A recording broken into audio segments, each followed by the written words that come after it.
Stop trying to memorize words in Spanish. That's not going to help you. No te va a ayudar. Take a look at what's on my whiteboard right here. Screenshot it. I really want you to study this right here because when you understand this curve right here, it's going to change how you study Spanish forever. Now I'm going to explain everything that's on this whiteboard in just a second. But first, I want you to immediately stop trying to memorize words in Spanish. That's not going to help you. When I was first learning Spanish, I spent a lot of time trying to memorize a bunch of words. You ever see those books where it's like memorizing the most common Spanish words? Yeah, that's what I tried to do, thinking that it was going to help me become fluent.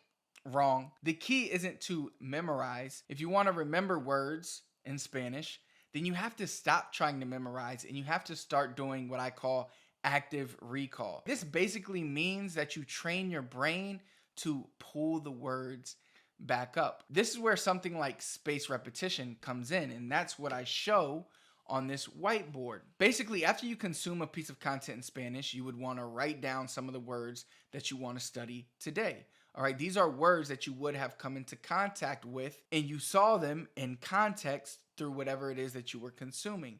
And then you would review these words tomorrow, and then 3 days later, then a week later, then a month later. Each time you're stretching out the gap, and every time your brain works harder to recall it, it strengthens the memory. So that's what's happening here. So I hope you can see this right here, but you should see retention on the Y side, the Y axis, and time on the X axis. And you start on day 0, right? So this is learning a new word, day 0. So this is the first day you learn a new word. Maybe it should say day 1, but we'll keep it at day 0. If you never saw that word again, that word would follow this forgetting curve.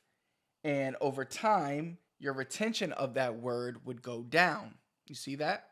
See that curve? That's called the forgetting curve. But when you review it, you bring the word back up here. So it starts a new forgetting curve. But then when you review it again, it goes back up here. And over time, that forgetting curve becomes flat and you fully retain that word. Now, what worked for me was keeping a Spanish journal, and then each day I would flip back a few pages and test myself on words from last week. So that's what I want you to do today. When you consume a piece of content, write down words and start actively recalling them every few days, every few weeks. So try this, all right? Don't try to memorize words, actively recall them, and you're going to notice a difference really quickly.